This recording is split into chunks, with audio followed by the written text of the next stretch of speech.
But Uwe Boll, it must be said, is not the Enzo Ferrari of movies, and so that comparison is not quite apt. Okay, well, I'm glad I was able to get something of an answer to that question then. Yeah, welcome to Under the Bridge, everybody. Welcome to Under the Bridge. I'm Cody, aka the Scarlet Troll. And I am Greg, aka Greg. And it was a very big week this week. There was a very special award ceremony that happened. Oh, indeed. And it was an entertaining award show for probably not all the right reasons. Yeah. We were part of a stream for it, the Unlimited Video Game Store stream of the Game Awards. Check it out on Twitch. Wink, wink. Mm-hmm. But there was a part at the very end that we caught on stream, but somehow none of us actually noticed and reacted to. Yeah, it didn't register right away. And that is, after Miyazaki's speech accepting the Game of the Year award for Elden Ring, a kid who got up on stage with the rest of them and was just standing back there the whole time said he wanted to nominate this award to his Reformed Orthodox Rabbi Bill Clinton. That whole thing has got to be one of the biggest fails in security I have ever seen in my life. Yeah, apparently nobody bothered to stop him. No, when he was there, I legit thought he was like one of the developers for FromSoft. It's like I thought he was one of the few Americans, if they have any Americans that work there. So I was just like, oh, who's this guy? And I heard when he was talking, I heard him mention Bill Clinton, but I think it was partially because it was 11 o'clock at night at that point, and I was dead tired. I just kind of went, okay. Yeah. Apparently, and it's still not fully confirmed, but it is believed that this person is Matan Evan, and interestingly enough, not his first time trolling some kind of gaming-related event. Oh boy. Yeah, so there was a bit at BlizzCon 2019 where someone rushed up and shouted "Free Hong Kong." And that was him. Oh, really? Yeah. Okay. I think he's also responsible for, at some basketball game, tricking the audience cam by holding up a shirt and then flipping it all of a sudden, and it was a Free Hong Kong t-shirt. Which is pretty damn good. That's pretty good, especially if it was like at an NBA game or something like that. Yeah, I don't remember the exact details, and I probably should have pulled them up, but this is a footnote, really. Right. It just happened to be the biggest gaming news I could find, beyond the Game Awards itself. Which, I guess the biggest thing is Armored Core 6?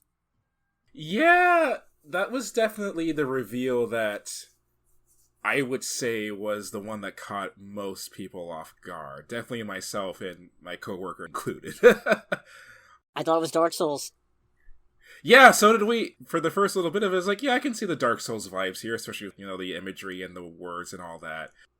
Yeah, that was... I'm not big into Armored Core, but I was very excited for the trailer that they showed. I've never been, so terrified, but also so mesmerized by a game trailer, because it was genuinely terrifying, the imagery that was shown. Yeah. Just like this planet that has been engulfed in flame and whatnot. And then afterwards, it's shown, it's like, oh, mech battles. No way! So, because there's been, leaks and everything about Armored Core. There's actually been a few leaks at least a year ago where some screenshots were put out. But I don't think anyone was expecting it to get revealed at this point, and I definitely don't think anyone was expecting for them to say that it would be released sometime next year. Yeah. I guess Party Animals was good. Not that that's a new game. We've already seen bits and pieces of that. Yeah, Party Animals is good. Party Animals scares me, because that is a game made for our group, and I am genuinely frightened to see how that would turn out. Oh, I'm gonna have to get it. Party Animals was cool. There was also a new trailer for Final Fantasy 16, which even further solidified my interest in the game, largely because of the combat system. You can pet the dogs, no DLC, 10 out of 10. Yes, you can pet the dogs. You can actually pet the animals. 10 out of 10, doesn't matter. No, I'm interested in it because of the combat system. The combat system is being worked on by the gentleman who created the combat system for Devil May Cry 5, so if you're a fan of that... What the hell is this? Yeah, you're probably gonna have a good time with the upcoming Final Fantasy title. That was the one that both me and Anthony were most looking forward to, and then Armored Core happened, and then I don't know about him, but for me it kind of was like one of those things, it's like, oh, that's right, Final Fantasy! This is cool, but Armored Core! Armored Core, though! Yeah, literally. We also got a gameplay trailer for Star Wars Jedi Survivor, which I definitely was very excited to see. He's got 2 lightsabers now. He's like Sora. He's got 2 lightsabers, and he's able to force pull a stormtrooper and force him to shoot the stormtrooper's allies with their machine gun. I'm like, that's a cool ability right there. Also, good enough reflexes that he's apparently slowing down time. Oh, yeah! Don't know how I feel. No, so in Fallen Order, which is a great game, like, I really enjoyed Fallen Order. I would definitely say as far as anything single-player Star Wars, it's the best thing we've had in quite some time. I don't know if it's a trope, but they kind of do the thing where they explain some of his abilities within Jedi Fallen Order, and it is canon within the greater Star Wars universe. And it's explained through some of the abilities and whatnot that help for gameplay. They say these abilities are relatively rare with Force users, and only a select few usually have them. Like,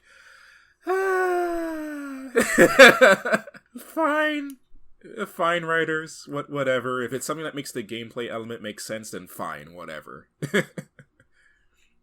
I'll agree to that. Yeah. So, but yeah, thought it was cool. Sorry, but homie does not look good with facial hair. Could have been worse. It could have, but for my money, it still wasn't great.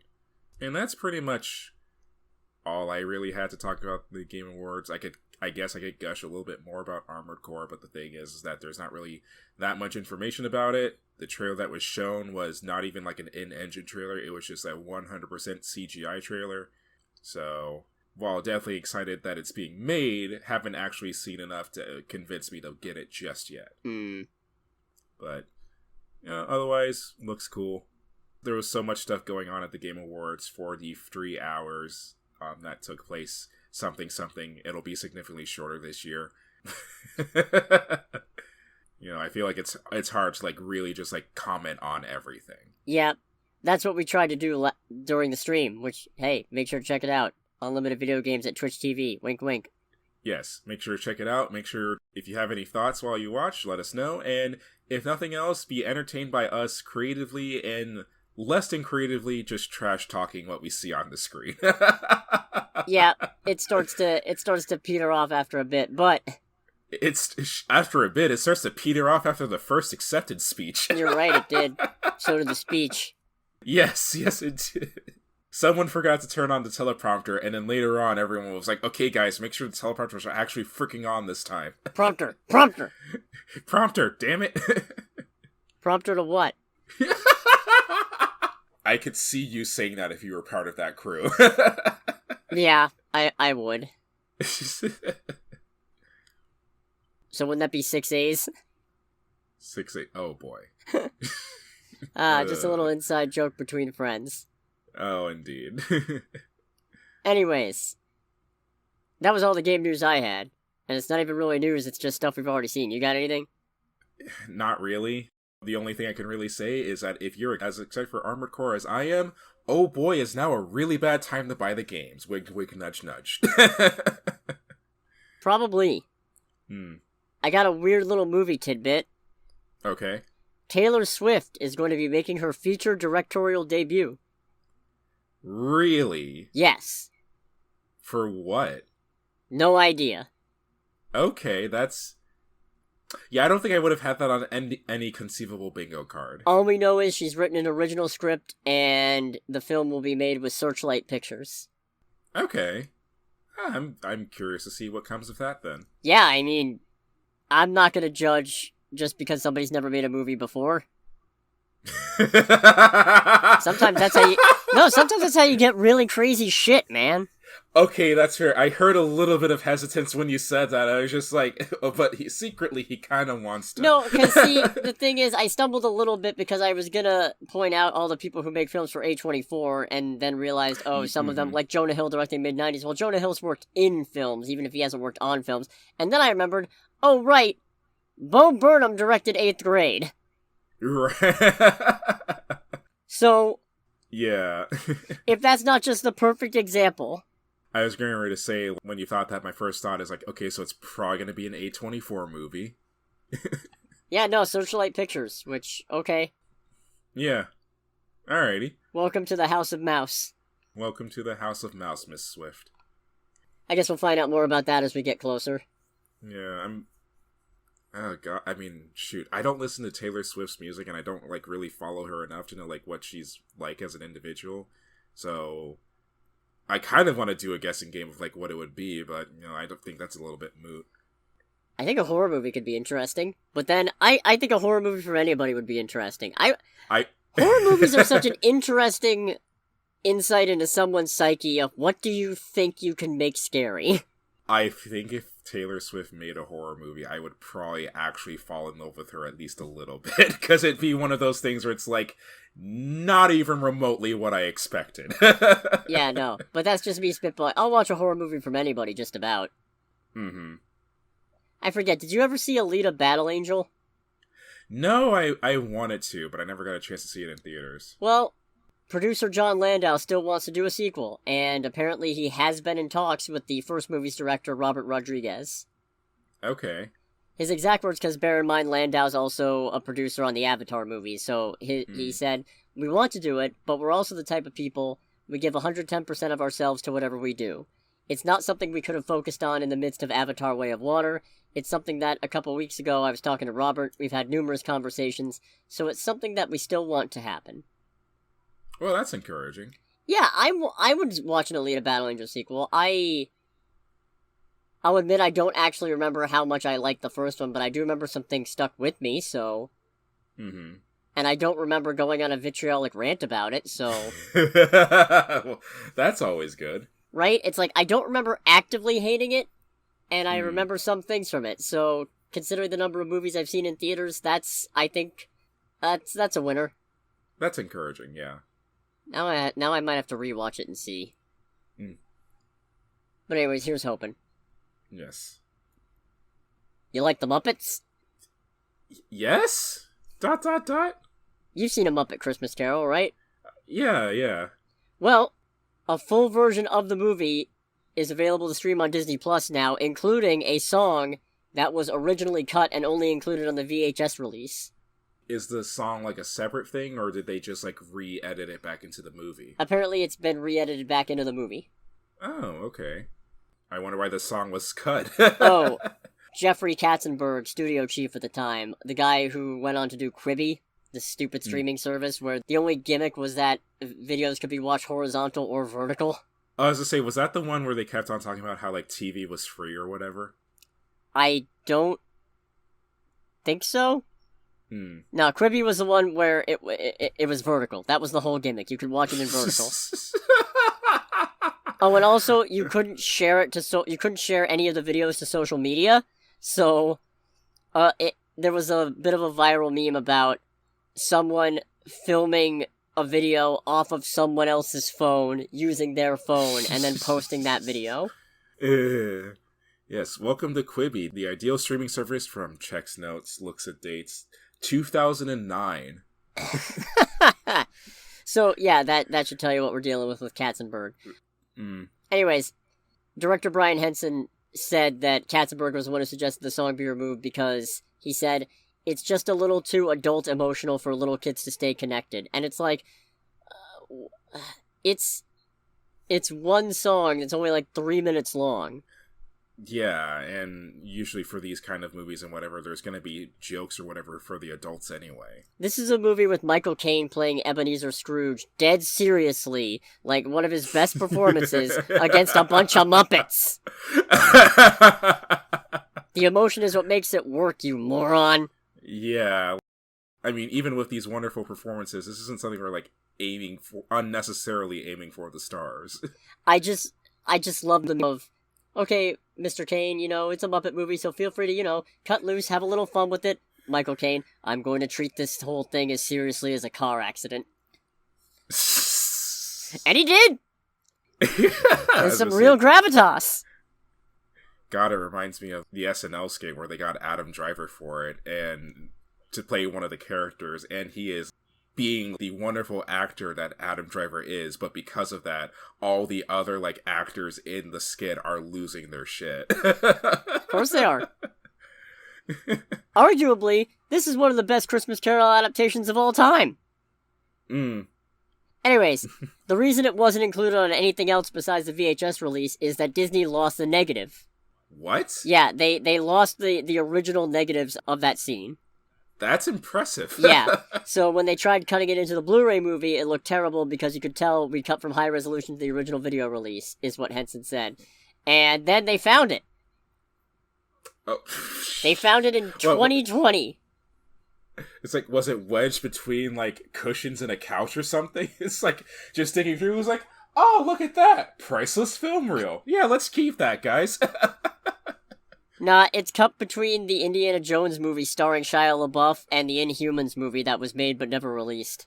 The joke is neither of those things exist. I was say, that's a terrible place to lose something like that. I don't know, an Inhumans movie might have been pretty good if Marvel Studios had made it and not Marvel Television. Oh my god. That's unfair because Marvel Television is also responsible for the Daredevil show, so they've had some ups, they've just also had Inhumans. To put it lightly. And Iron Fist. They've also... I would much rather watch Iron Fist than Inhumans. No contest. I'm a little torn, because on the one hand, yes, Inhumans is a much worse show, but it's shorter. I mean, granted, I never watched the second season of Iron Fist, but I could tolerate all of the first season of Iron Fist with significantly less Too many flashbacks of the same plane crash. That was annoying as hell. It's okay, we get it. You have crashing airplane PTSD. Who wouldn't in that situation? Not to be mean, but it's just guys, we get it. He went through a traumatic experience. I don't mean to be a shithead with it, but damn. I feel like I'm getting way off topic here. The point is, good for the Muppets. Good for the Muppets. And now, let's get to the DC dumpster fire in the room. Oh boy. Which is that nobody has any idea what is going on at DC, but everybody seems to think they know. Everything's on fire is what I'm hearing. Well, first of all, nobody can agree on whether or not Black Adam's making any money. I thought it wasn't. Well, the funny thing there... Right, so originally, I think Variety said that Black Adam was going to lose $50 million to $100 million. And then Dwayne Johnson on Twitter said he confirmed with financiers that the film is going to profit between $52 million and $72 million, which I guess means its marketing budget wasn't as big as we initially anticipated. Which would make sense.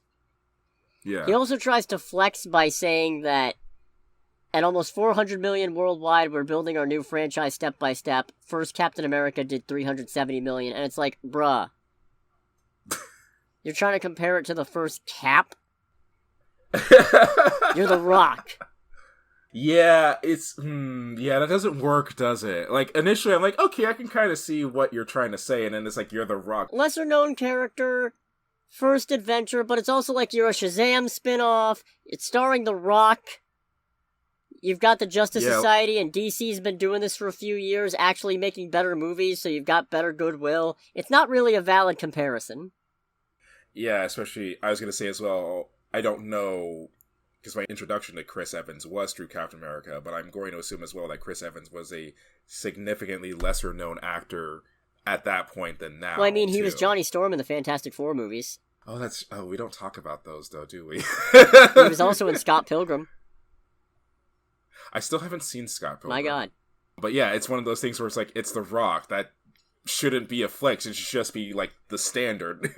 Yeah, so that's a thing. So we have no idea where that is, because I assume Warner Brothers would know better than the insiders, but also it wouldn't surprise me if there's some creative accounting going on, or accounting for stuff like home release and projected merchandise sales, which, yeah, that's part of the profit, but it's not the film's profit, you know?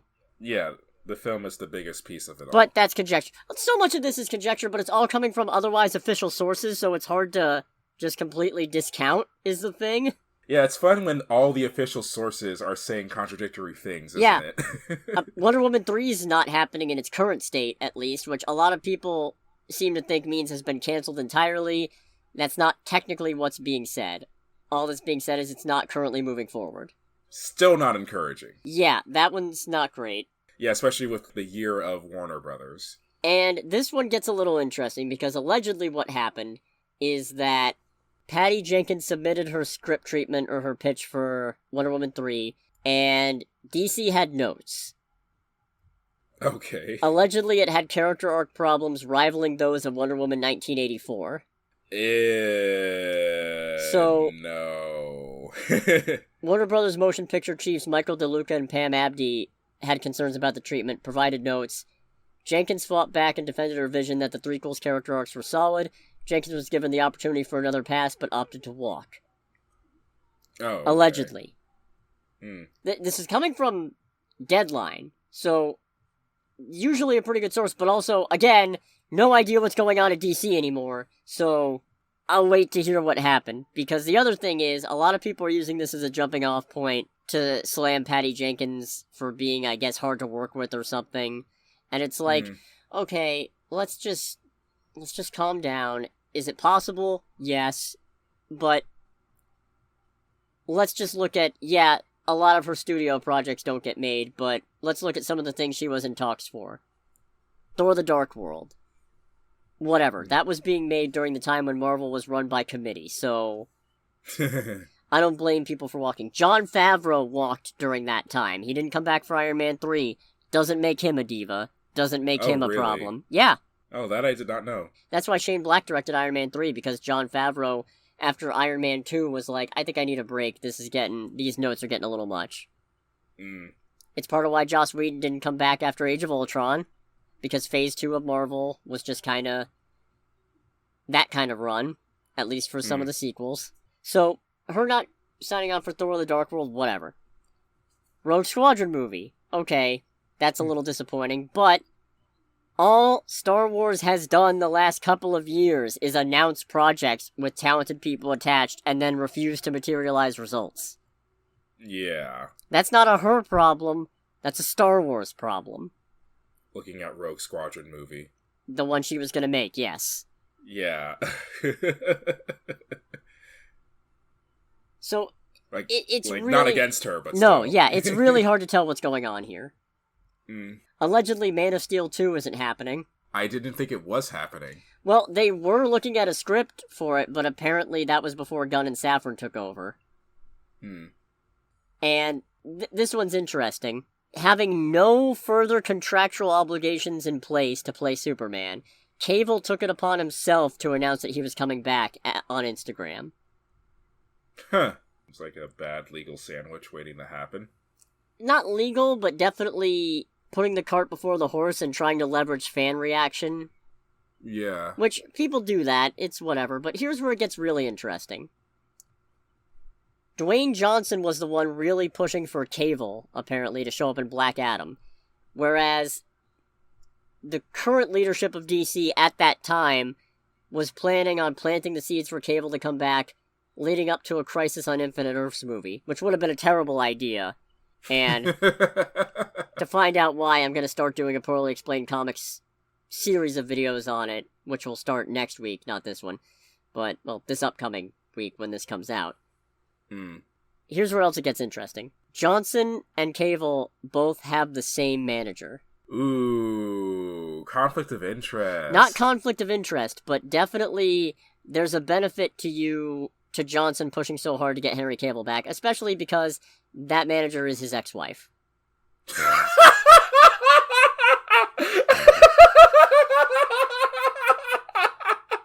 What? Yeah. What the fuck? What? So... I feel like that shouldn't be allowed. I can't help but feel like this is just an attempt... get Cable in your corner, leverage that rabid Snyder fan base of robots to get you more into the DC universe.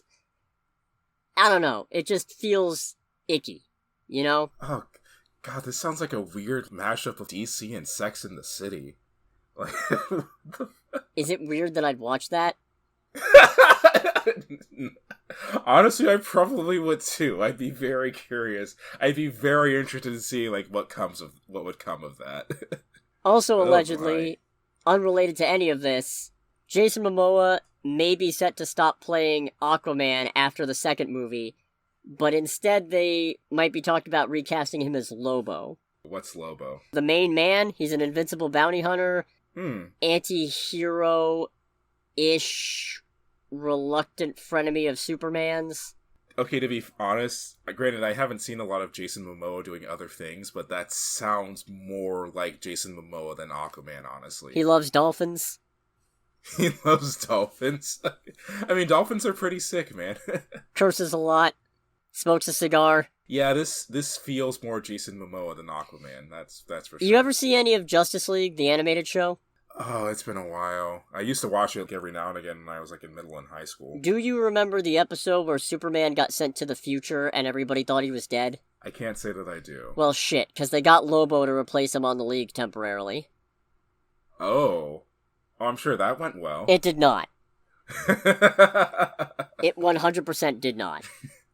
Nice. So, all the things about Black Adam sequel being unlikely and being lucky to break even, Wonder Woman not happening, Man of Steel sequel not likely to move forward, and Momoa coming back as Lobo rather than Aquaman. That was all said by The Hollywood Reporter.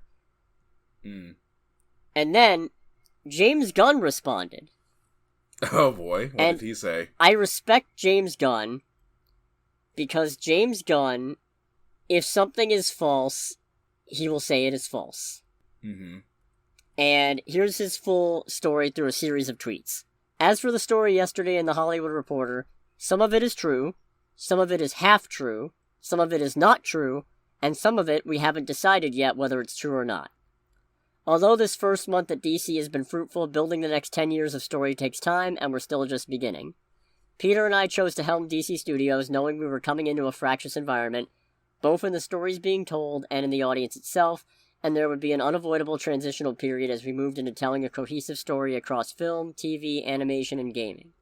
But in the end, the drawbacks of that transitional period were dwarfed by the creative possibilities and the opportunity to build upon what has worked in DC so far, and to help rectify what is not. We know we are not going to make every single person happy every step of the way, but we can promise everything we do is done in the service of the story and in the service of the DC characters we know you cherish and we have cherished our whole lives. As for more answers about the future of the DCU, I will sadly have to ask you to wait.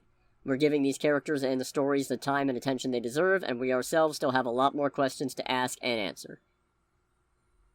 I feel like that's a fair response overall. Yeah, no. And like I said, James Gunn, he'll shoot stuff down if it's false, and he'll also confirm stuff if it's true. So, some of that stuff is apparently true.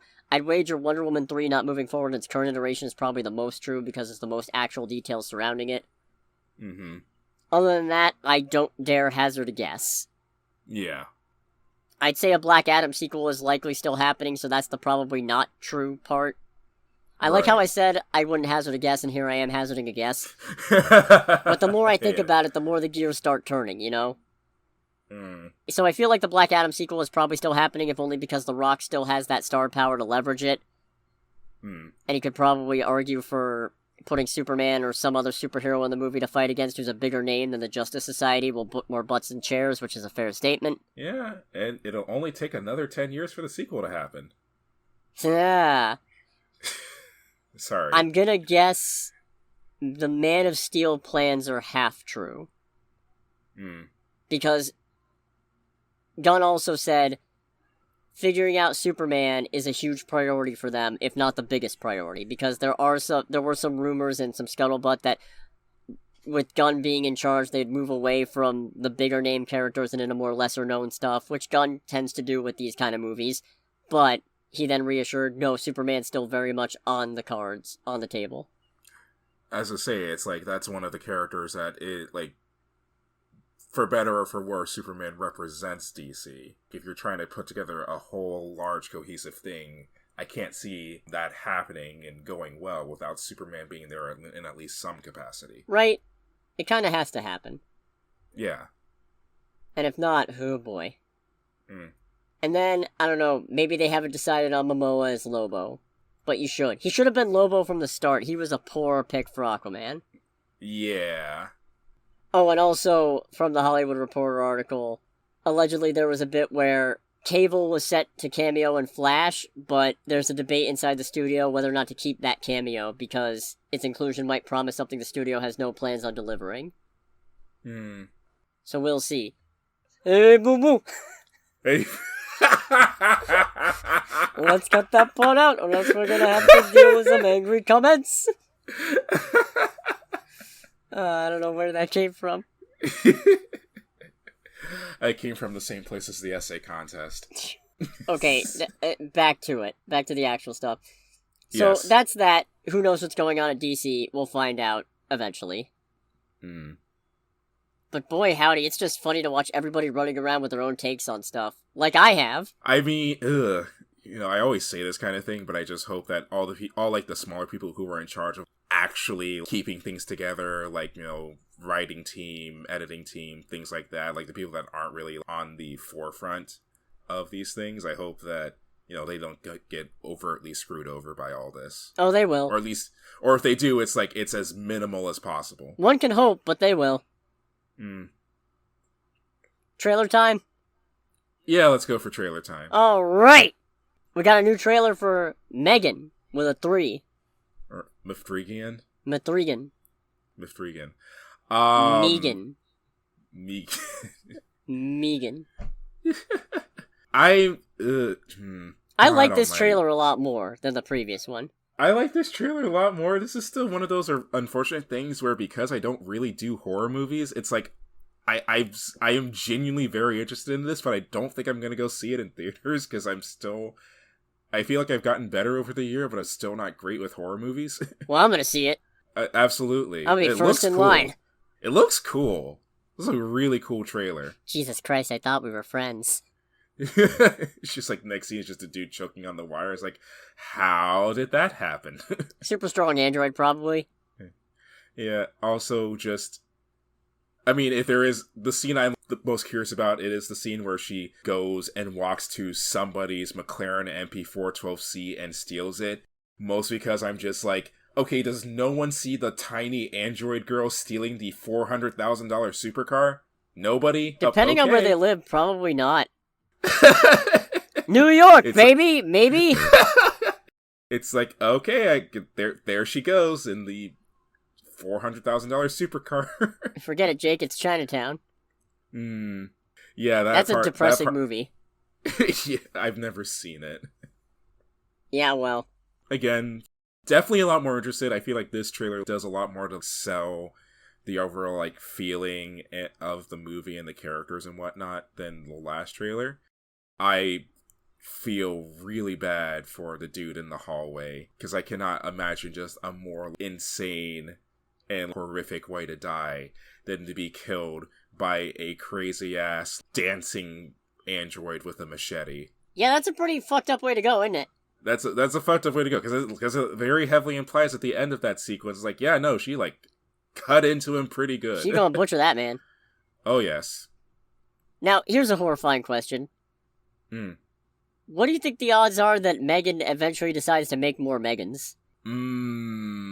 Oh, that'd be bad. Because you gotta imagine, you gotta imagine that eventually she's going to realize that if enough people come at her, they can shut her down.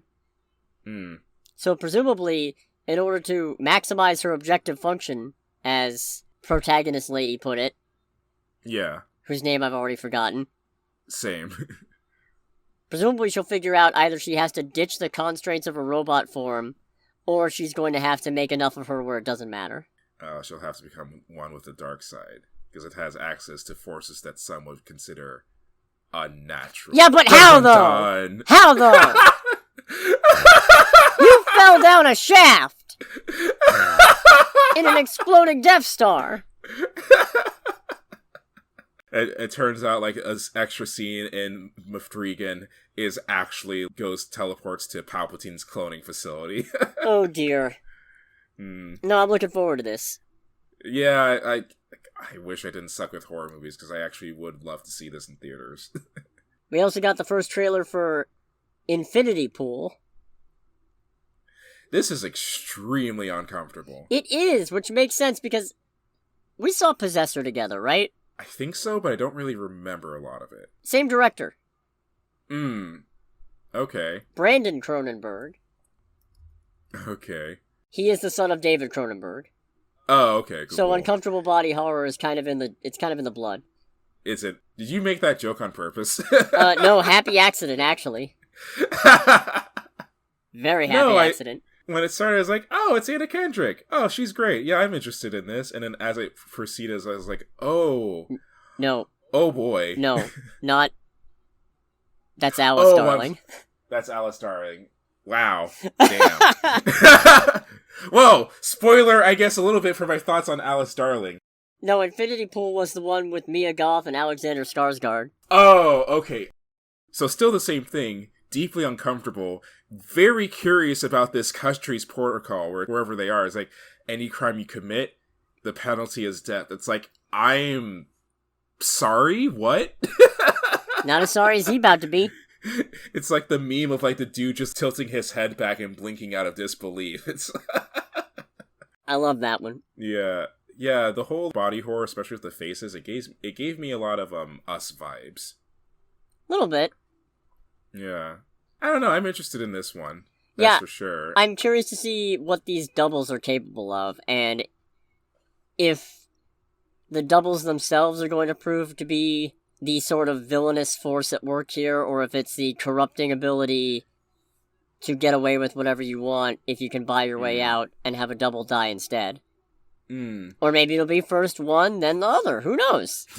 Yeah, maybe. Maybe the corrupting influence leads to too many duplicates dying, and then they decide to rise up or something. Too many dupes. Too many dupes. Oh, I didn't need that. Sorry. Oh, well. Looking forward to that one. Definitely interested in it, that's for sure.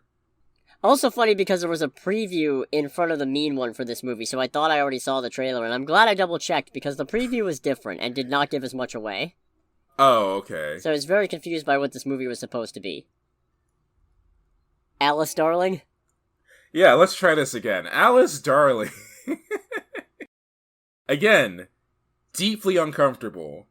Has Anna Kendrick in it. Anna Kendrick is great. So when I saw her, it's like, oh, okay, I'm definitely interested in this. And then as it proceeds, it's just like, oh, this is not fun. Abusive gaslighting boyfriend. Great. Yeah, and this trailer also does kind of do the unfortunate thing of giving away. I mean, it might pull some twists because it kind of reminded me of The Menu in a certain way, but I feel like it also just gave away a lot. Oh, there's a missing girl. I wonder who the abductor could be. It's certainly not the boyfriend. Yeah, who somehow found out where she was, even far away from society. What a time. But yeah, this looks uncomfortable, but in a sense of I still want to watch this just because I hope things end up okay. Yeah, you know what, I can agree to that. It's like, congratulations, you've made me a concern. Yeah, congratulations, you've made me, concerned for your well-being. That's where they get you. Which I guess just leaves one last trailer for this week. Yep. And that would be Skinamarink. Okay, thank you for saying that. Because for some strange reason, I could not wrap my brain around how to actually say the name of this trailer, this movie. I think it's a song. But I only vaguely recall hearing it. Yeah. Again, kind of the same thing with all of these. Deeply uncomfortable. Definitely the most uncomfortable out of all of them. It's really been a week of uncomfortable trailers, hasn't it? Boy, I didn't even think about that. All, basically horror or horror adjacent, at least. It's either horror or it's a thriller. Yeah. Or a horror thriller. Yeah, this is one of those ones where part of me wants to see it because it looks really creative, but the other part knows I wouldn't have a good time with it. I'm definitely curious about the forces that are going on in this house, especially with a few of the scenes where the voice goes in this house and there's a quick cut and something that was on the wall or whatever has disappeared. Oh yeah, that was the door. Oh, no way out. The premise of this movie, per Wikipedia, is two children, Kevin and Kaylee, wake up in the middle of the night to find that their father has disappeared, along with all the windows and doors in the house. Oh jeez. Apparently, it's based on a common recurring nightmare. I mean, it definitely looks like nightmare fuel, that's for sure. Yeah, $15,000 budget, too. Really? Yeah, cheaply made. I mean, it does kind of look like... It definitely did give me vibes of, okay, so there's either, like, a lot of still shots where someone has just set up a static camera, or there is somebody, like, following one of the actors with a camera. I mean, that's not necessarily a bad thing. You can definitely get some creative stuff going without too much hassle if you're smart about it. Plus, it makes it a lot easier to make money back. Oh, yes. Yeah, If the rule of budgets applies, it's like, okay, so all it has to make back is $30,000, which, since it's coming out in theaters, I have a hard time seeing it not do that, unless it's like a really limited release. It might be. I'm having a hard time figuring that out. It also premiered earlier this year at the Fantasia Film Festival. Oh, okay. Unfortunately, due to a technical issue, a digital file was pirated. Oh, no. But it did get the movie a lot of word of mouth. Oh, well, that's good, at least. I'm very much looking forward to this, and it really stinks because apparently the weekend it comes out is already super crowded, and I'm gonna have to make a heck of a choice. Or just try and pile in a bunch of movies. Oh, if only. If only I could. No, House Party comes out that week. A Man Called Otto gets a larger release that week. Plane releases that week. Oh, jeez. You see my dilemma. Yeah, because it's like House Party and Plane is like, okay, there's one I actually kind of want to see, and then there's the other one that I do admittedly want to see, but for significantly less just because of the stupid-ass name. Also, The Devil Conspiracy comes out that same weekend. Oh. You see my dilemma here. There's a genuinely probably pretty good Tom Hanks film in here. I don't know how good, but there's a fucked up koala in it movie. A generic action movie with the dumbest sounding name and also Luke Cage. And also Luke Cage. And then this dumb Pray for the Devil adjacent looking fucking Antichrist movie. If you're curious, that pause was me trying to remember what the name of Pray for the Devil was. Because it's changed twice. Also because I've already forgotten most of that movie. Already out of my head. Anyways, that's going to be a busy weekend, and I don't look forward to the choice I'm going to have to make. Yeah. Shall we go to this weekend's box office? Sure. Alright, everything is unchanged except for the numbers. Oh boy. Yeah. First place, still Black Panther Wakanda Forever. Took in $11.2 million domestically for a $409.9 million domestic total and $769 million worldwide.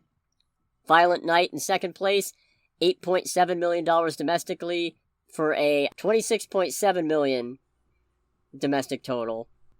And worldwide it is at $42.4 million. Okay. That is a $20 million budget movie, so it might actually be making a little bit, which here's hoping. Yeah. Strange World in third with a $3.7 million domestic weekend for $30.6 million domestically in total and a $53.8 million worldwide. $180 million budget, no money. Yeah, no. The Menu in fourth place, $2.7 million domestically for a $29 million domestic total and $58.2 million worldwide. $30 million budget, so might actually make a little bit, which is great. I like that movie a lot. Yeah, same. And Devotion, which is sitting at $2 million domestically this weekend for a roughly $17 million domestic total and $17.5 million worldwide. Oof. Yeah, its international release has not been big, apparently. Oh, that's unfortunate. But not surprising. No. Anyways, this is, I think, the first time that, since I started doing this, where the actual list of movies is unchanged. Yeah, that normally doesn't happen. It does not, because usually something else comes up, and even if it doesn't take number one, it'll at least knock something else off the list. Yeah. Like Violent Night. Like Violent Night. Or The Menu. Or Strange World. Or Devotion. Oh, hey, just strange statistical anomaly, I suppose. Yep. Which leaves us with the movie only I saw, the mean one. Just to give you some context, not only was it not in the top 5, it wasn't in the top 10, it didn't even make the top 15. Oh my, where did it finish? Domestically this weekend, it was in 17th place with $218,550. Oof. For a $250,027 domestic total. Was there any information as far as its budget? Not as far as I could find, but let me double check. I can't imagine having a particularly large budget. Still not seeing anything. Yeah, no, this movie was not great. It's a very lazy-feeling parody. Enthrall us with details of the mean one. So, it feels like a movie that only got made because somebody realized the bare minimum threshold of what they had to change name-wise to get away with making this movie, and not get sued into oblivion by this Dr. Seuss estate. Right. Because there's parodies like there's Newville, Cindy You Know Who, there's... Oh, Jesus Christ. I'm just gonna spoil this movie. Don't bother. It's lame. Alright, there's your non-spoiler section. Yeah, besides what you told me, I looked into it and was like, yeah, this doesn't sound like the greatest thing ever. So, now that that's out of the way, to get into spoilers, they actively treat it as if it's an alternate universe possibility of what could have happened in The Grinch. Where apparently, the point of divergence is that Cindy's mom came downstairs while the Grinch was about to send Cindy off to bed, started attacking him, and then the Grinch killed her.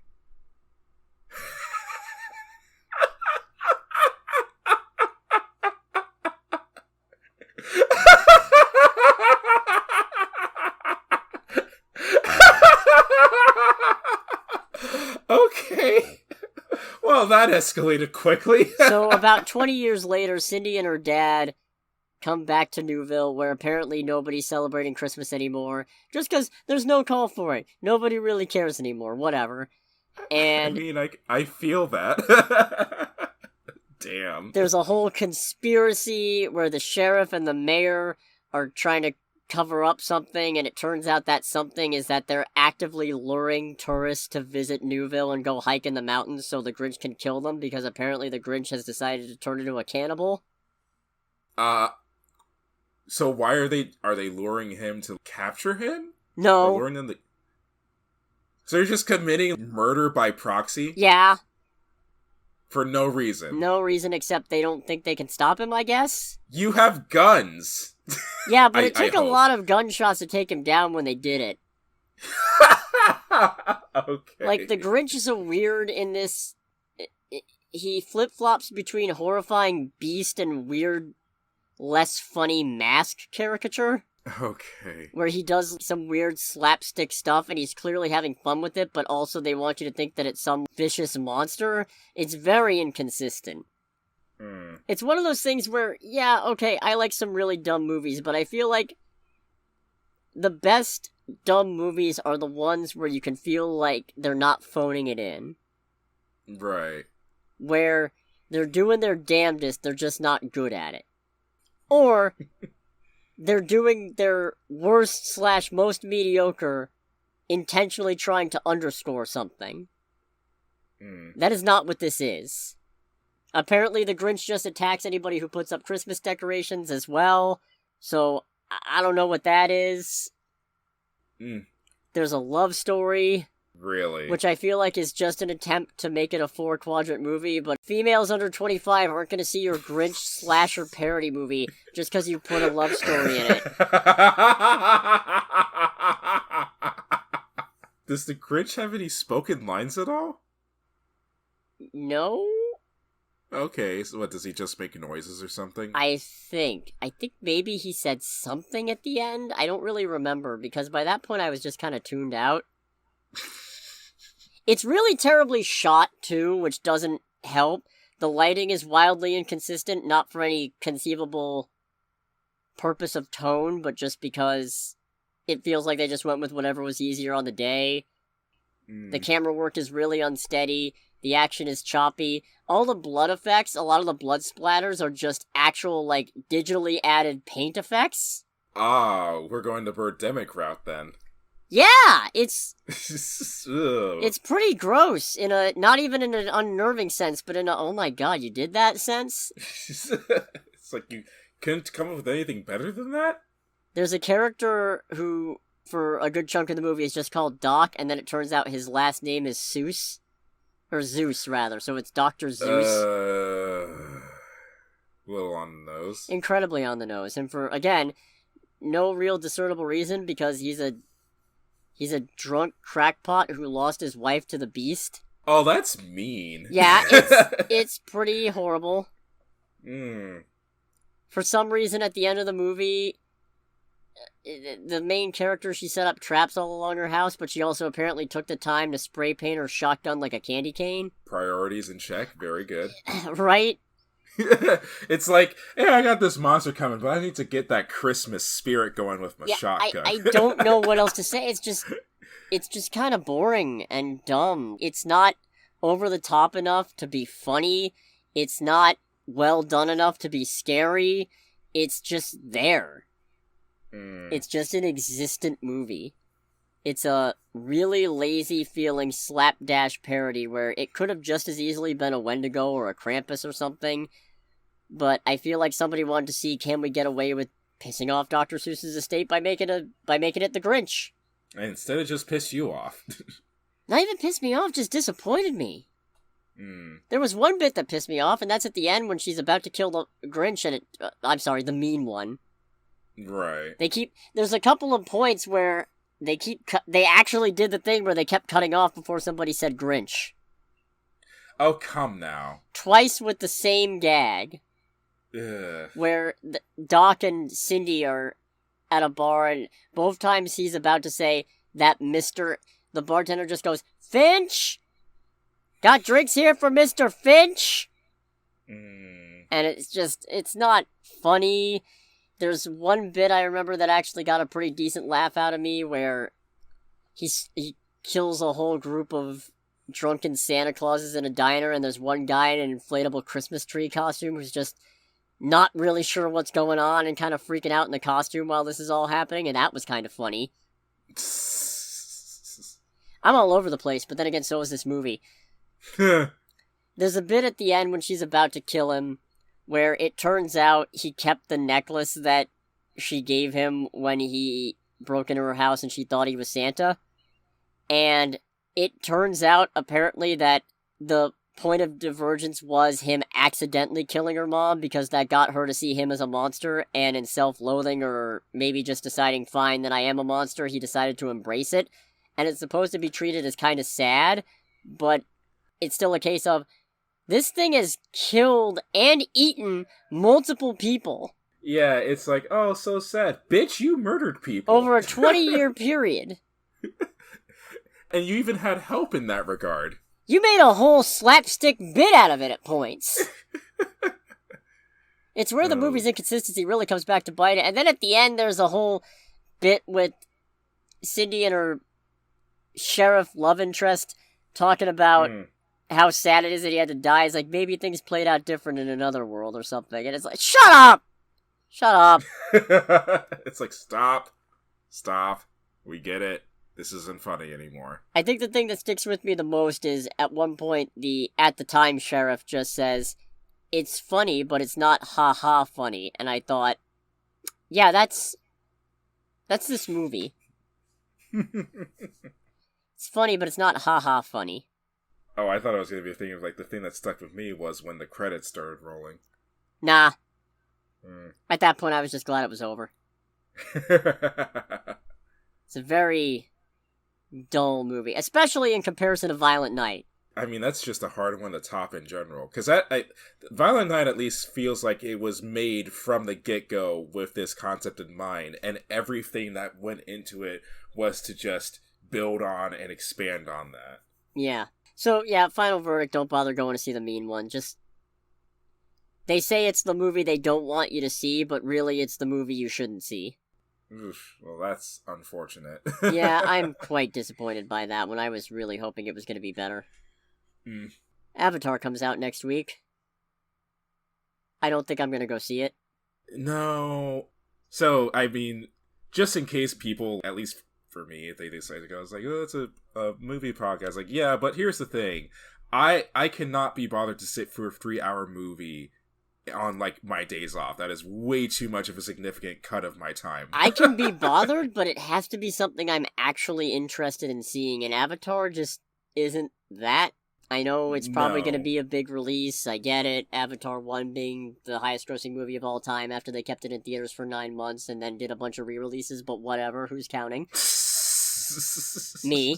Yeah, those are receipts worth keeping. But hey, you know what? The other upside is, at this point in time, we're small time enough that it doesn't really matter if we don't see the biggest thing that's out every weekend if we don't want to see it, because nobody's really clamoring for our opinion on Blue Pocahontas 2. Ah, that's a comparison. Just watch. Someday I'm gonna go see Avatar in IMAX 3D as God and Cameron intended. I'm sorry, I said God twice.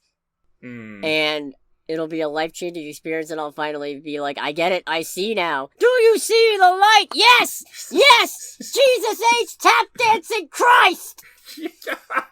I love the Blues Brothers, that's all I'm saying. Right. Oh, and there's a lot of Blues Brothers in this one. Oh, shit! I clicked the fuck out of my mic. Just a solid block of blue. I'm surprised you didn't catch that quicker. Oh, man.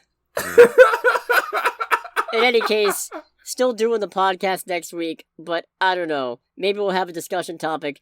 Maybe I'll keep the Killer Santa movie streak going and watch Christmas Bloody Christmas. But in any case, thanks for listening, everybody. This has been Under the Bridge with Cody, aka the Scarlet Troll. And Greg, aka Craig. Make sure to like, comment, subscribe, share around, whatever you want to do. Yeah. Yeah. Alright, bye everybody. Goodbye, everybody.